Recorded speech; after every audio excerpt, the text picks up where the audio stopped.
Macmillan Audio presents The Mother's Promise by Sally Hepworth. Read for you by Barrie Kreinik.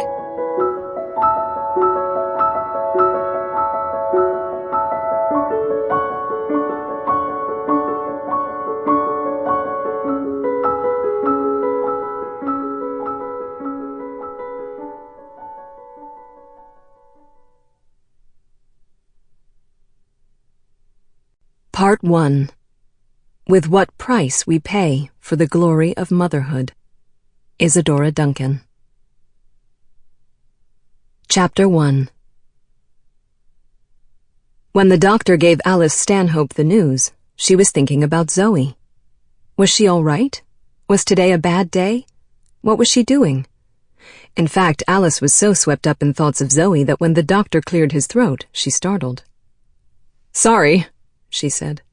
"I zoned out for a second." Dr. Brooks glanced at the nurse on Alice's right, who sat with her hand close to, but not quite touching, Alice's. The nurse's role in this hadn't been entirely clear until this moment, when she scooted a little closer on her chair. Clearly she was here to translate the medical speak. "Alice, Dr. Brooks was just saying that, unfortunately, your test results, they're not what we had hoped for. Given the ultrasound and now these test results, I'm afraid—" On the wall clock, Alice noticed the time, 10:14 a.m. Zoe would be in third period. Science. Or would she? Some days, if she wasn't feeling up to it, she skipped a class or two in the middle of the day. Alice always covered for her.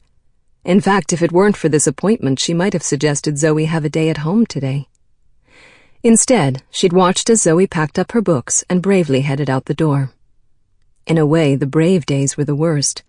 The strained smile, the "I'm fine, Mom," was somehow more painful to take than the "I ache, Mom, I can't face the day." "Alice?" Alice looked at the nurse, whose name she'd forgotten, and apologized again. She tried to focus, but Zoe lurked in the shadows of her thoughts, so much that the nurse started to look a little like Zoe. The nurse was older, of course, 30-ish maybe, but she was pretty, with the same chestnut hair and pink lips Zoe had, the same heart-shaped face. She even had Zoe's pallor, off-white with purplish shadows under her eyes. "Would you like to go over it again?" the nurse suggested. Alice nodded and tried to concentrate as the nurse talked about a mass, a CA 125 score, a something or other ectomy. She knew this nurse, Kate, according to her name badge, and Dr. Brooks didn't think she was taking it seriously enough, but Alice simply couldn't seem to conjure up the required feelings of fear and dread. She'd been through it too many times. The irregular pap smear, the unusual breast lump, the rash no one could seem to diagnose. She seemed to have a knack for attracting illnesses and ailments that required just enough investigation to be financially and emotionally draining, but, and she knew she ought to be grateful for this, always stopped short of the main event. Now it was happening again. She was prepared to go through the motions. As a single mother, she was committed to looking after her health. But what she really wanted was to get it over with, so she could get to work. "Alice," Kate was saying, "I'm concerned that you're here alone. Is there someone I can call for you? There was no emergency contact listed on your paperwork. Perhaps you have a family member or a friend?" "No." "You don't have anyone?" "No," she said. "It's just my daughter and me." The doctor and nurse exchanged a look.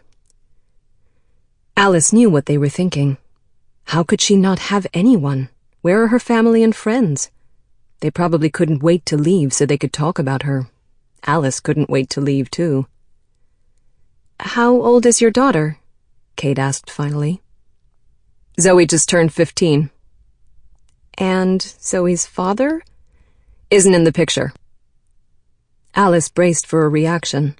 Whenever she imparted this particular piece of information, women tended to wince and then offer a sympathetic noise as if she'd told them she'd broken a toe. But the nurse didn't react at all. It raised her slightly in Alice's opinion. Sample complete. Ready to continue?